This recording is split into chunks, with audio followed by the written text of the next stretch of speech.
Hello students, good morning. हम लोगों ने अभी अभी लीफ का स्ट्रक्चर स्टडी किया था, ठीक है। अब हमारी स्टडी जाएगी फिलोटैक्सी, मतलब पर्ण विन्यास। आखिर एक तने पर पत्तियों की व्यवस्था किस तरीके से होती है ना। एक्रोपिटल मैनर तो होगा, लेकिन एक्रोपिटल में भी ये अल्टरनेट फॉर्म में है, मतलब एक नोड पर एक ही पत्ती है या एक नोड पर दो पत्तियां हैं। दो पत्तियां होंगी तो जाहिर सी बात है वो अपोजिट फॉर्म में होंगी। और क्या एक ही नोड पर दो से ज्यादा भी लीव्स हैं? अगर दो से ज्यादा लीव्स होंगी तो फिर वो चक्रीय व्यवस्था कहलाएगी, है ना। तो इसके आधार पर फिलोटैक्सी को बेसिकली तीन फॉर्म में बांटा है, एक अल्टरनेट, एक अपोजिट और एक वर्ल, मतलब चक्रीय पर्णविन्यास, ठीक है। अच्छा, तो कह सकते हैं आखिर फिलोटैक्सी क्या है? पत्तियों का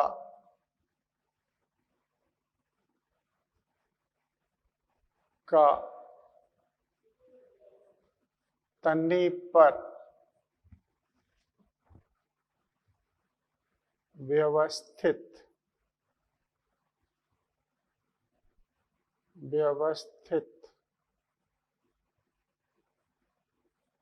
होने का क्रम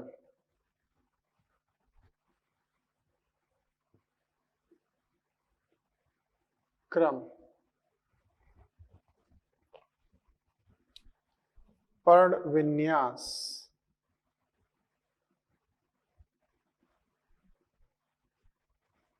फिलोटैक्सी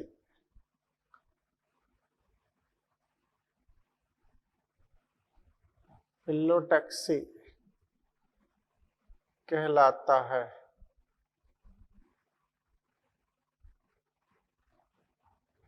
फिलोटैक्सी पर्णविन्यास कहलाता है, ठीक है। ओके, अब इसमें निम्न प्रकार है अल्टरनेट, एकांतर,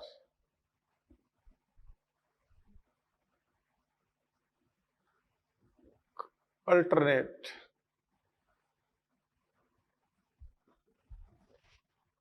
पर्णविन्यास,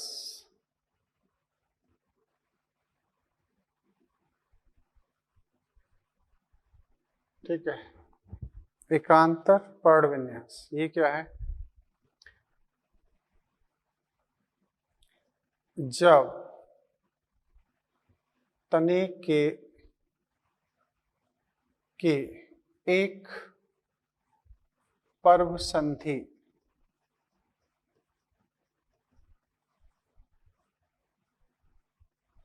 नोड भाग से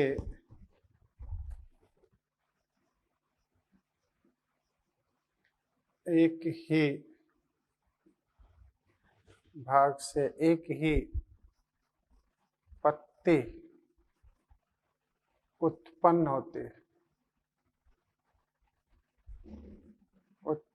होती है, ठीक है।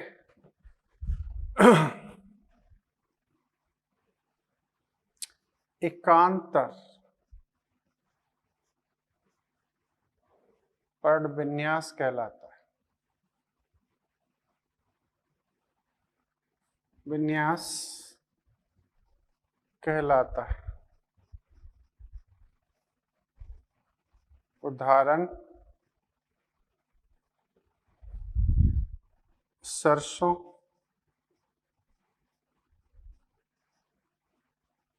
सूरजमुखी, घास, मक्का आदि। ये क्लियर। ये पर्णविन्यास होता कैसा है? इसे आप देख सकते हो कि एक लीफ हो गई, दूसरी लीफ यहाँ हो गई, तीसरी यहाँ, चौथी यहाँ, पांचवी यहाँ, छठवीं यहाँ, ठीक है। तो this is called alternate phyllotaxy. Clear? क्या है ये? Alternate phyllotaxy.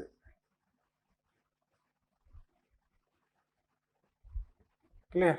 ऐसे अब आती है अपोजिट फिलोटैक्सी,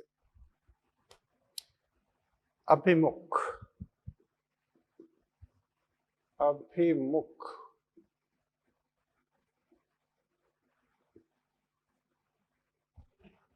अपोजिट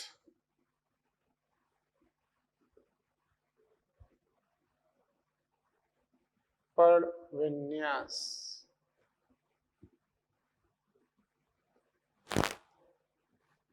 ठीक है, अभिमुख पर्ण विन्यास। जब एक नोड भाग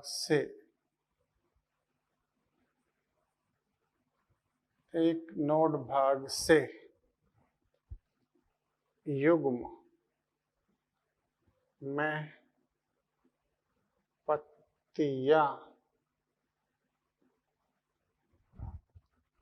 विकसित होती हैं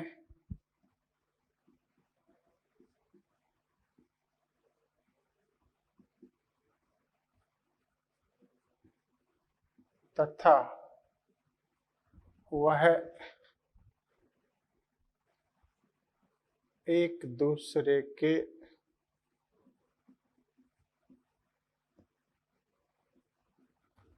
विपरीत दिशा में पाए जाते हैं।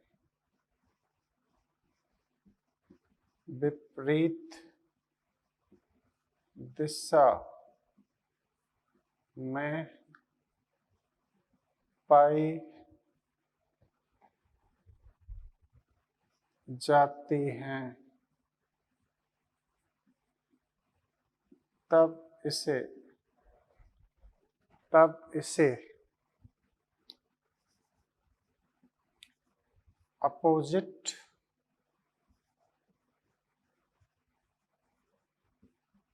फिलोटैक्सी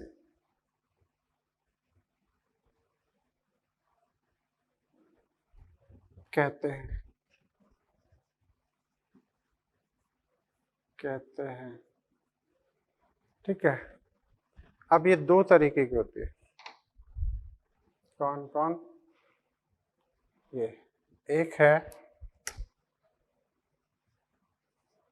अपोजिट डेकोसेट,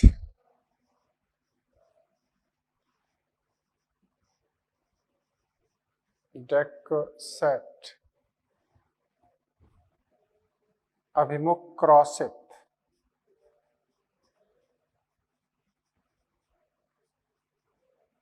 क्रॉसेट, ठीक है। उदाहरण आर्क, कैलोट्रोपस,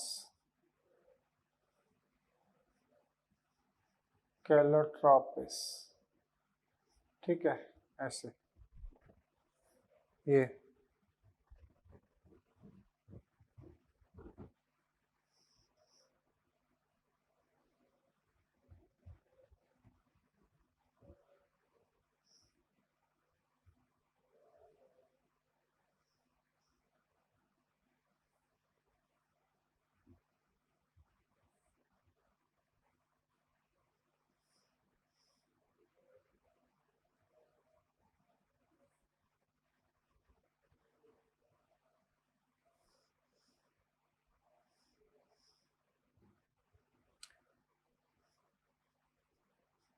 ऐसे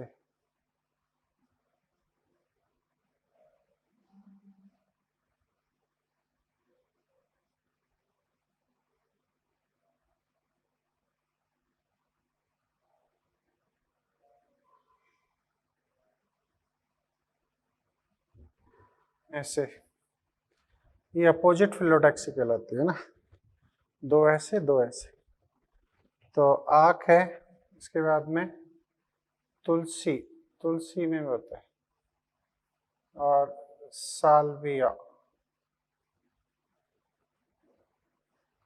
तो इनमें आपको देखने को मिल जाएंगे ऐसे, ठीक है। अब एक होता है कौन,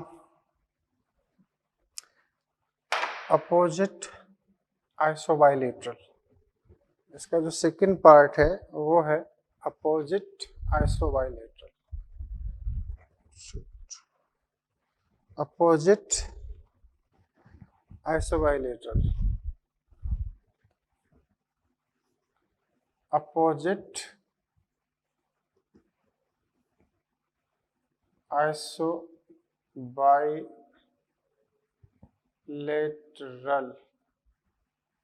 अभिमुख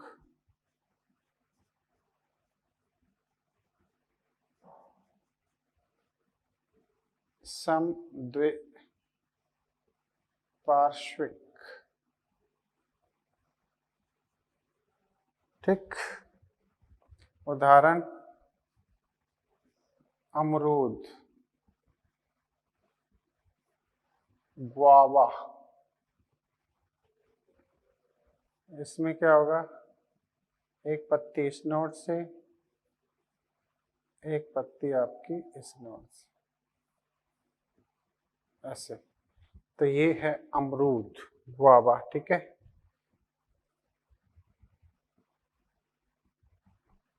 गुआवा, अमरूद। अब नेक्स्ट कौन सी फिलोटैक्सी है, नेक्स्ट है आपके लिए, next phyllotaxy is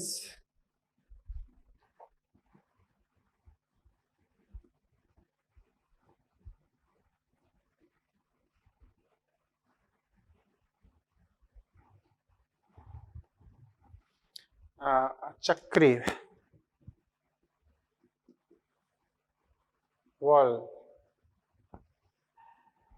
world phyllotaxy, world चक्रीय, वर्ल्ड फिलोटैक्सी, फिलोटैक्सी,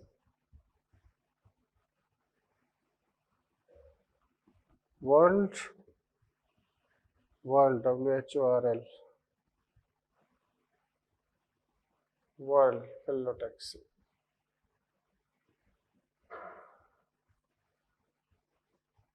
टैक्सी, ठीक है। ऐसे चक्रीय, क्या कहेंगे, चक्रीय पर्ण विन्यास, ऐसे, क्लियर। अब ये इसकी प्रेजेंस कहाँ है, एक तो कनेर में मानी जाती है और एक एल्स्टोनिया डेविल ट्री। उदाहरण, अच्छा, जब एक ही नोड भाग से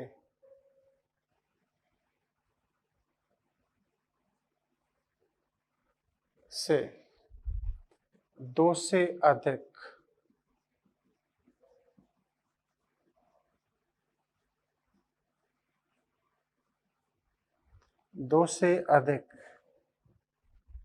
पत्तियां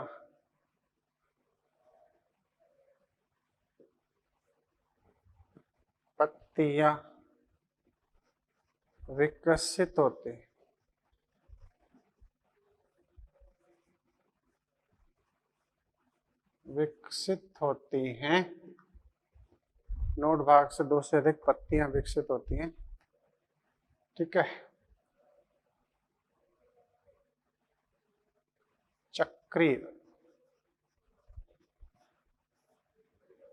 पर्ण विन्यास होता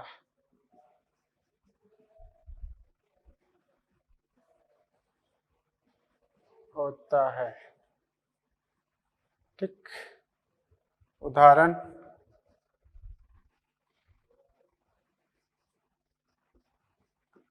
कनेर, इसे कहते हैं नीरियम। दूसरा आपका है Alstonia, Alstonia devil tree, Alstonia devil tree, ठीक है, एल्स्टोनिया डेविल ट्री। अब इसमें क्या होता है, देखो ध्यान,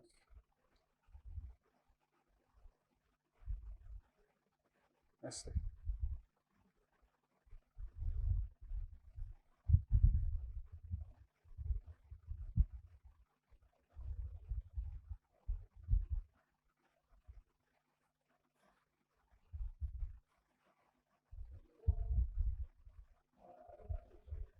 ये वर्ल्ड फ्लूट एक्चुअली,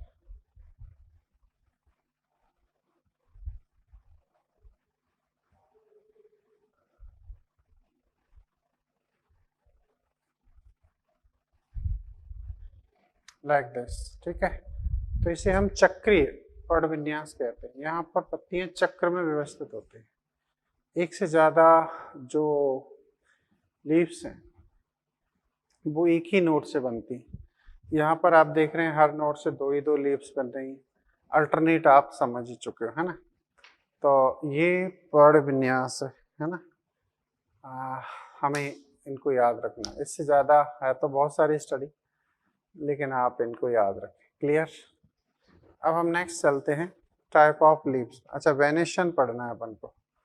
वेनेशन क्या हमें स्टडी करना है, वेनेशन ऑफ लीफ।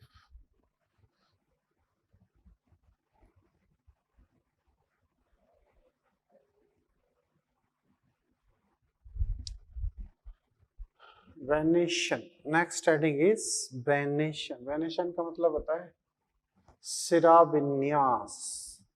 आखिर एक पत्ती में सिराओं की किस तरीके से व्यवस्था होती है।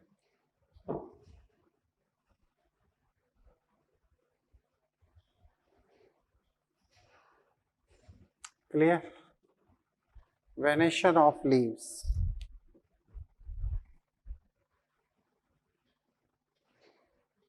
पत्तियों का सिरा विन्यास।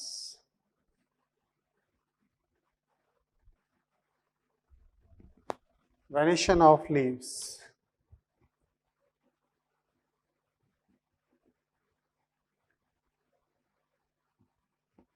क्लियर। वेनेशन ऑफ लीव्स,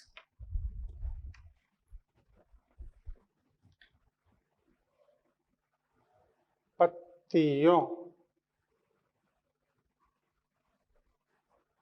के पत्रफलक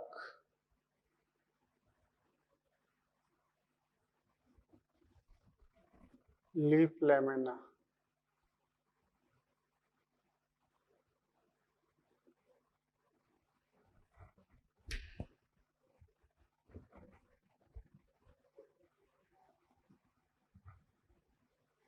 भाग में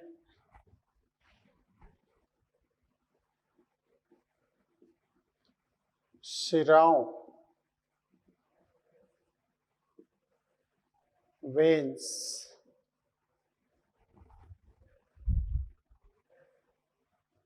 की व्यवस्था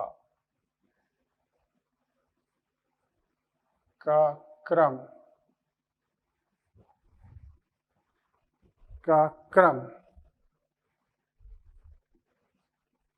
सिरा विन्यास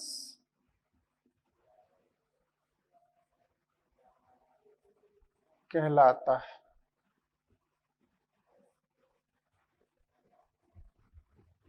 सिरा विन्यास कहलाता है। अब ये मेनली प्लांट्स में दो तरीके का होता है, यह दो प्रकार का है।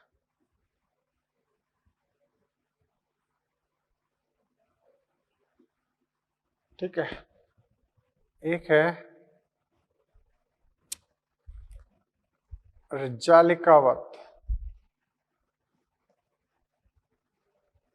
जालिकावत रेटिकुलेट, है ना। दूसरा है समानांतर, समानांतर, समानांतर का मतलब होगा पैरेलल, ठीक है, पैरेलल।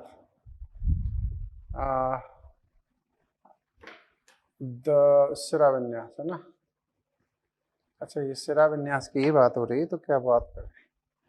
अब हम देखते हैं कि रेटिकुलेट वेनेशन किसे कहते हैं। रेटिकुलेट वेनेशन ये है, क्लियर,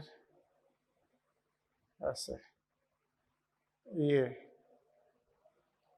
जाल सा एक प्लांट में पाया जाता है, इससे जालिकावत सिराविन्यास कहा जाता है।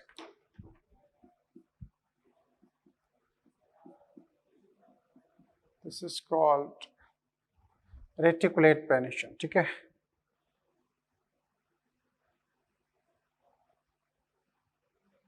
ऐसे तो ये चीज क्या है, ये है वेन, है ना, वैस्कुलर बंडल उपस्थित, ये है वेनलेट, वैस्कुलर बंडल अनुपस्थित, ऐसे। तो ये है रेटिकुलेट वेनेशन, कैसा है, first reticulate venation, is that clear, पूरा जाल सा बिछा हुआ है, और ये डाइकॉट का यूनिक कैरेक्टर है, हम लिखते समय बात करेंगे, है ना। अब बात आती है ये,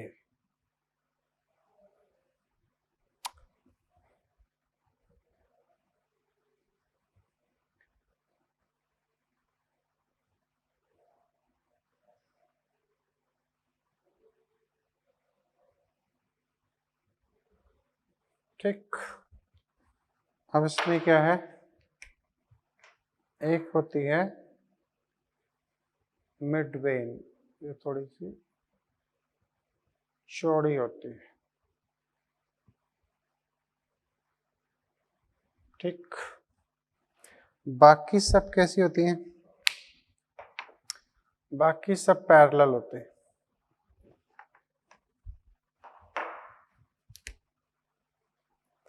ऐसे।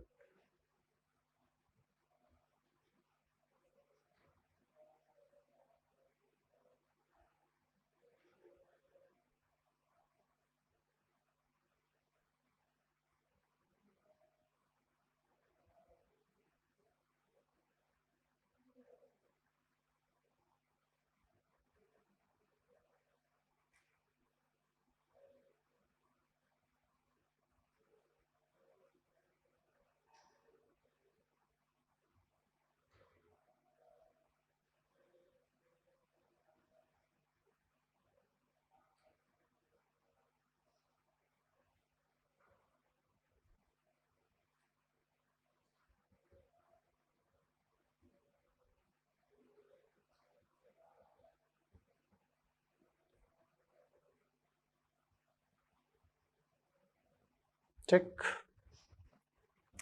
यहाँ इंटरेस्टिंग बात ये है कि हर वेन अपना इंडिविजुअल कंडक्शन शो करती है। तो ये तो हो गई central vein,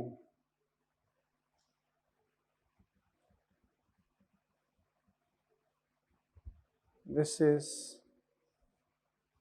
large central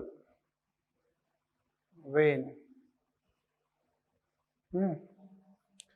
large vascular bundle, और ये अदर हैं पैरेलल वेनेशन,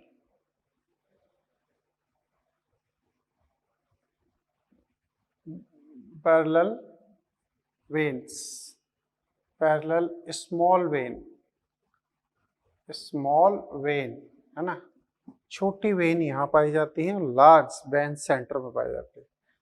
इनमें स्मॉल वैस्कुलर बंडल प्रेजेंस होंगे, ठीक है।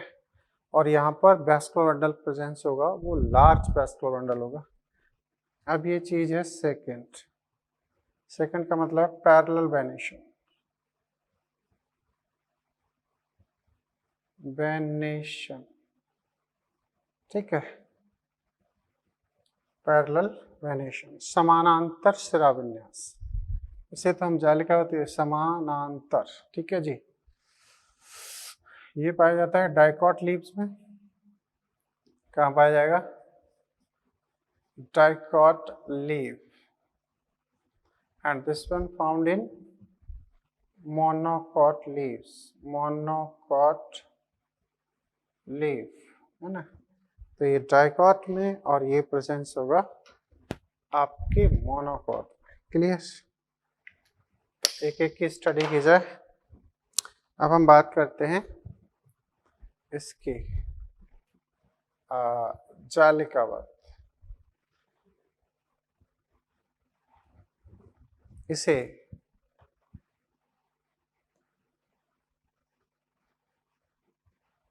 डाइकॉट प्लांट का विशिष्ट लक्षण माना जाता है।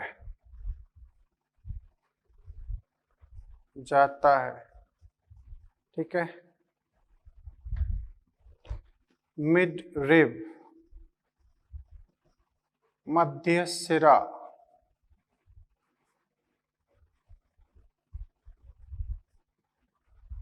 भाग में बड़ा वैस्कुलर बंडल उपस्थित, जबकि इससे उत्पन्न वेनलेट्स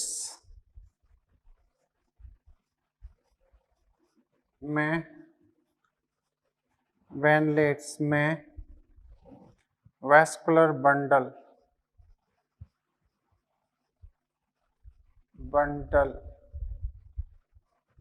अनुपस्थित होता है।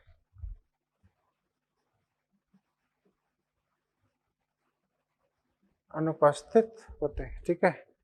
तो ये अनुपस्थित होते हैं, रेटिकुलेट वेनेशन। और इसमें dicot leave such as peepal, hibiscus, गुड़हल, है ना। तो एग्जाम्पल के तौर पर ले लेते हैं एक बार। पीपल,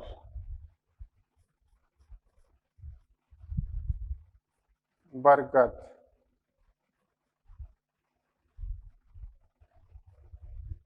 गुड़हल,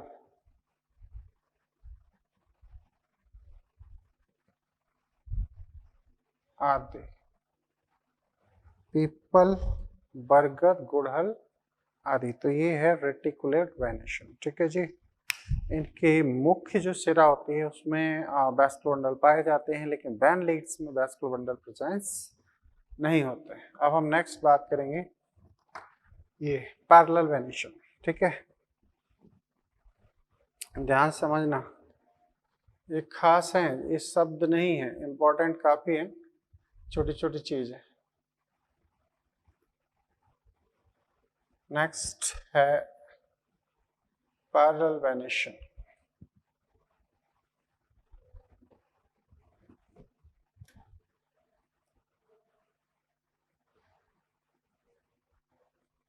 समानांतर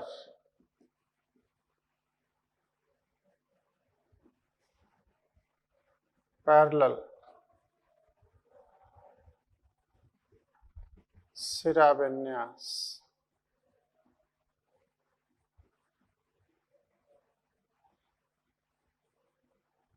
यह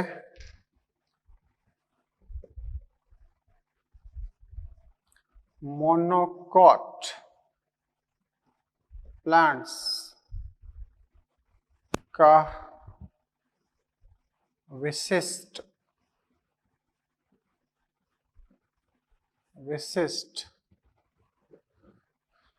लक्षण माना जाता है।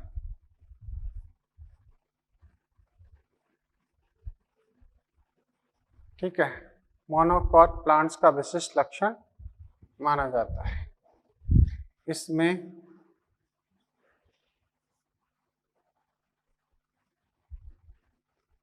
मध्य सिरा अधिक चौड़ी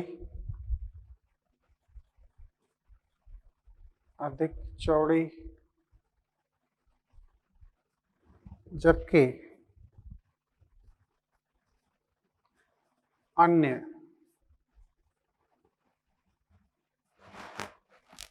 सिरा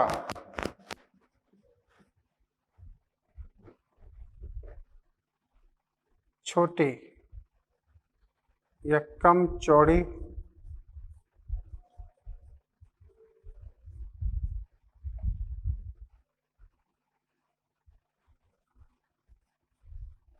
लेकिन समान होती हैं।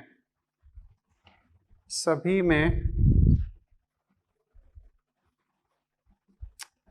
में स्वतंत्र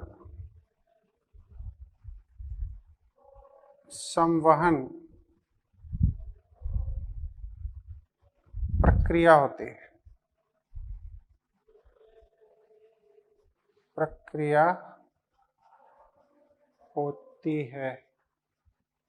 इज दैट क्लियर? संवहन प्रक्रिया होती है। उदाहरण के नाम पर लिख लो। घास, बांस, मक्का, ठीक है, और केला आदि। तो घास, बांस, मक्का, केला आदि, इन सब में ये वेनेशन प्रेजेंस होगा। क्लियर? ये दोनों डायग्राम हैं पैरेलल वेनेशन के। एनसीईआरटी में अगर आपको समझ में आ जाता है तो आप, वैसे तो क्लैरिफाई नहीं है, आप जो डायग्राम मैंने बनाए आप उनका यूज कर सकते हो, है ना। यहाँ ये इशू मत लगाना कि भाई एक्सिलरी वर्ड क्यों नहीं बनाया, है ना, क्योंकि हम ये चीज़ें अभी एक्सप्लेन नहीं कर रहे हैं। ठीक है, this is called axillary word. Clear? This is axillary word. Okay, अब हम आपको ले चलते हैं टाइप्स ऑफ लीव्स में, simple leaves and compound leaves. तो सिंपल क्या है और कंपाउंड क्या है ये समझना है टाइप्स ऑफ लीव्स में। ठीक है जी, ये सिंपल एंड कंपाउंड लीव्स की कहानी हम समझना चाहेंगे। अब हम देखते हैं टाइप ऑफ लीव्स, है ना। आखिर एक लीव्स बनती कैसे? सिंपल लीव को हम प्रिमिटिव फीचर्स मानते हैं। कंपाउंड लीव्स जो होती है ना, वो एक्चुअली वो एडवांस कैरेक्टर मानी जाती हैं एक प्लांट का। सिंपल लीव से ही कंपाउंड लीव्स का फॉर्मेशन हुआ। ठीक है, तो एक होती है सरल सिंपल लीव। सिंपल लीव, इसका क्या मतलब है? तो इसका ये मतलब है कि जब लीफ लैमिना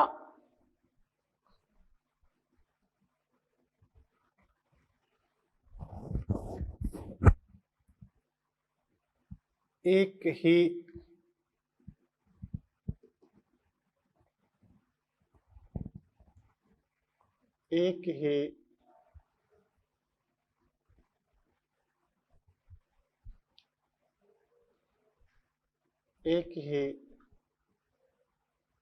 समान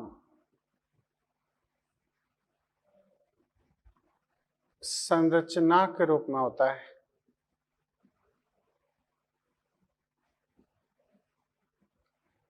में होता है।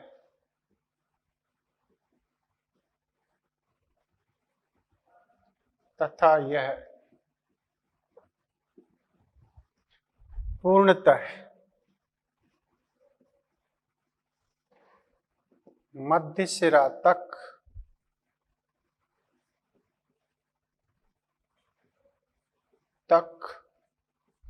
नहीं बटता है या नहीं कटता है।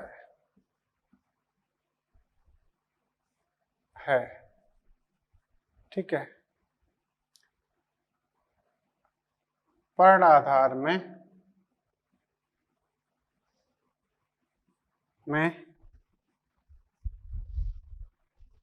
एक्सिलरी बट होते हैं।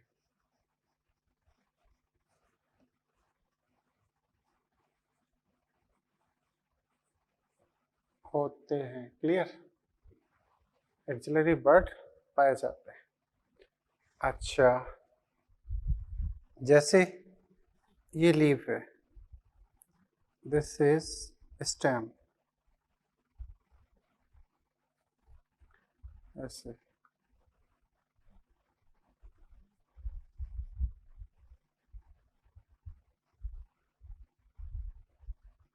ऐसे।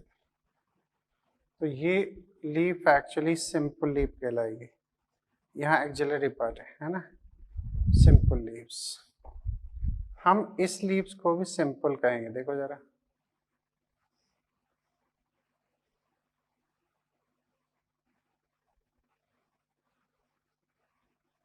This is also called simple leaf.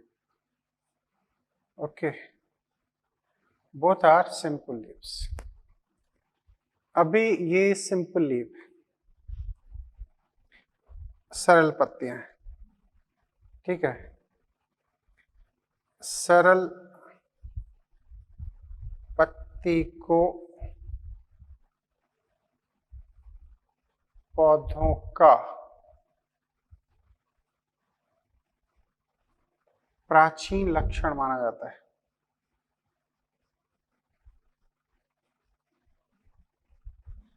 लक्षण माना जाता है।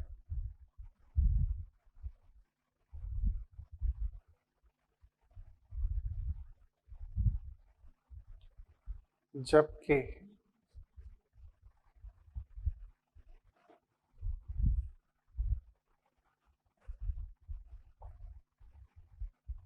इन्हीं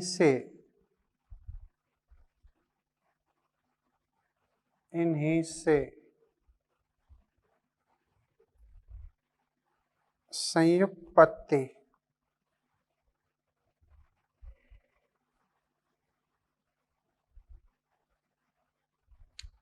विकसित होते हैं।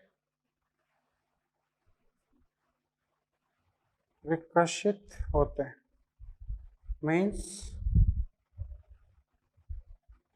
ये जो सिंपल लीफ है, इन्हीं से कंपाउंड लीव्स का फॉर्मेशन होता है।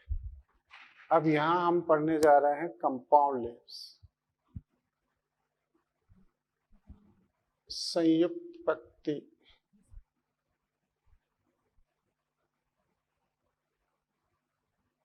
ठीक है, कंपाउंड लीव।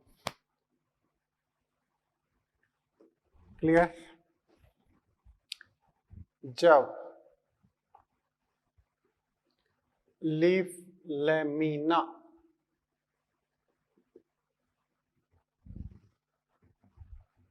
मध्य सिरा मिडरिब है ना तक पूर्णतः कट जाता है,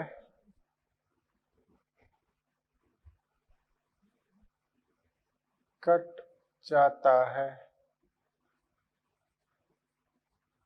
ठीक है, कट जाता है, जिससे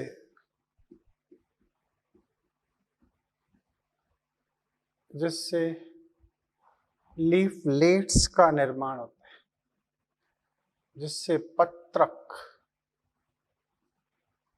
लीफलेट्स निर्मित होते।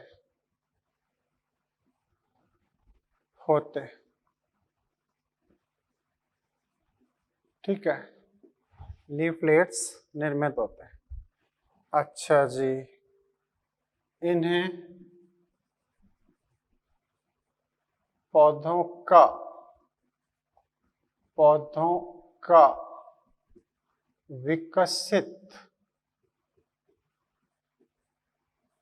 लक्षण माना जाता है। लक्षण माना जाता है, विकसित लक्षण माना जाता है। क्लियर? अब ये एक्चुअली क्या होता है, ये दो तरीके के होते हैं। एक होती है क्या, ये दो प्रकार की हैं। एक है पिन्नेट, अच्छा पिन्नेट पिच्छाकार,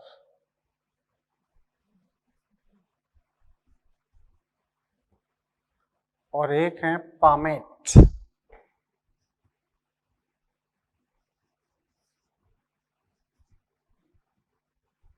पामेट हस्ताकार।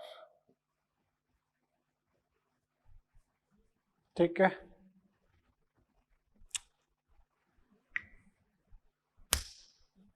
इन दोनों में अंतर क्या है? अंतर ये है, इनमें लीफलेट्स की उपस्थिति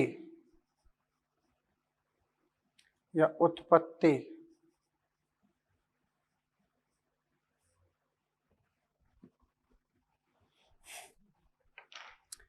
रैचिस भाग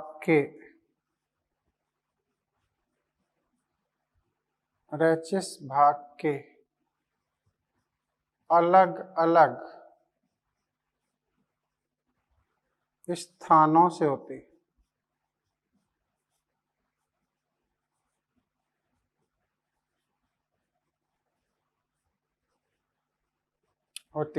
हूँ।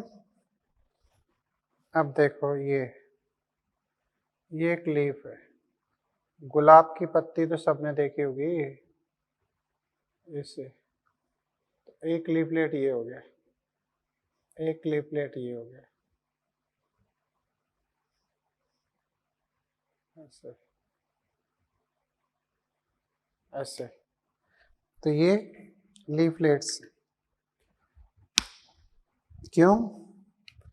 क्योंकि इनमें यहाँ एक्सिलरी बड, और इसमें एक और खास चीज होती है, वो है एडनेट स्टिप्यूल। ऐसे ये एडनेट स्टिप्यूल। क्लियर? तो इसे क्या कहेंगे? Axillary bud, axillary bud, this one. ये है स्टिप्यूल, अनुपर्ण, और ये कहलाता है रैचिस। रैचिस, और ये है लीफलेट। ठीक है, तो रैचिस के अलग अलग पॉइंट पर हैं। देखो, ये इनका ओरिजिन यहाँ है, इनका ओरिजिन यहाँ है, और इनके अंदर एक्सिलरी बड नहीं पाया जाता लीफलेट्स में, है ना? क्यों? क्योंकि ये एक सिंपल लीफ से ही बनी हुई संरचना मानी जाती है। और पामेट लीव्स में क्या कहानी है? इसमें कहानी ये है, इनके लीफलेट एक ही स्थान से उत्पन्न होते हैं।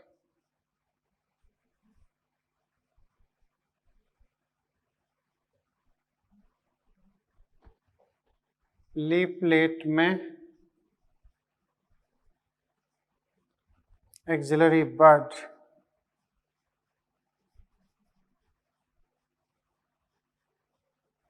अनुपस्थित होते हैं। क्लियर? तो क्या मतलब हुआ, देख लो, ये एक पिटियोल है, ठीक है, ये इसकी एक्सिलरी बड हो गई। ठीक, अब जो वो है क्या, लीफलेट्स, उनका ओरिजिन इसी स्थान से, एक ही पॉइंट से होगा, ऐसे कुछ इस तरीके से। Clear? All are arranged from single point. ठीक है, तो ये हो गए आपके लीफलेट्स।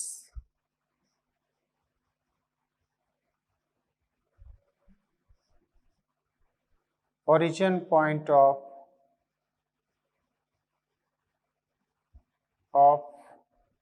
leaflets, ठीक है, and this is what axillary bud, axillary bud यहाँ है ऐसे। तो ये पामेट और एक हो गई पिन्नेट। तो इस तरीके से क्या होता है, एक्चुअली सिंपल लीफ से ही एक कंपाउंड लीव्स का फॉर्मेशन होता है ना। अब यहीं पर मैं आपको कुछ और एक्सप्लेन कर दूंगा ना, क्या कि आखिर सिंपल से कंपाउंड बनी कैसे थी। तो ये है, देखो, जैसे एक लीफ है, सपोज ये लीफ है ना, अब इसमें क्या है, ये इस तरीके से, ठीक है, ये है सिंपल लीफ। क्या है कि नहीं, सिंपल लीफ है ना।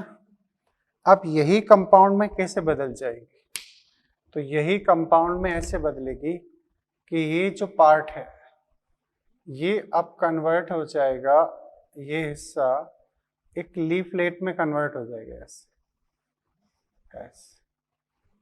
दिस इज, ये पूरा कट गया, ये पूरा कट गया, ये यहाँ पर कंप्लीटली कट हो गया। तो इसे हम क्या कहने जा रहे हैं, ये ही है। तो ये क्या बन गई, ये अब पिन्नेट लीव्स बन गई है ना, देख लो, यूनी पिन्नेट हो गई। क्या होगी इसको, क्योंकि ये हट जाएगा, तो ये क्या हो गया, ये हो गया यूनी पिन्नेट, है ना, ऐसे। तो ये कहलाएगी आपके लिए क्या, अब बन गई ये यूनिपिन्नेट। क्या, यूनिपिन्नेट लीव्स। ठीक है जी। अब इसी को अगर बाइपिन्नेट बनना है तो ये फिर से कट गया सेकंड टाइम इस तरीके से, तो ये अब कहलाएगी आपकी बाइपिन्नेट। सिर्फ इसी सेगमेंट को आप ध्यान से देखोगे ऐसे, दिस इज कॉल्ड बाइपिन्नेट। क्लियर? तो अब इसे क्या कहेंगे अपन, दिस इज कॉल्ड बाइपिन्नेट लीव। अगर ये एक बार और बढ़ जाते हैं तो इसको हम कहेंगे फिर एक्सिलरी बड, इनमें नहीं आना है ना। तो ये होगी आपकी एक्सिलरी बड, एक्सिलरी बड यहीं पर है, ये कहीं नहीं गई है ना। ये हो गया लीफलेट, ये कहलाएगा रैचिस। जो मिडरिब था अब वही रैचिस में कन्वर्ट हो चुका है। क्लियर? तो जो सिंपल थी वो किस तरीके से कंपाउंड में कन्वर्ट हो जाती है वो मैंने आपको एक्सप्लेन किया है ना। अब इसके बाद में हम इनके टाइप्स पढ़ेंगे, पामेट के टाइप्स, पिन्नेट के टाइप्स है ना। उसके बाद में इनके मॉडिफिकेशंस स्टडी होंगे। क्लियर? बात आसान है, समझ में आना चाहिए अकॉर्डिंग टू मी। ठीक है, यही चीज है।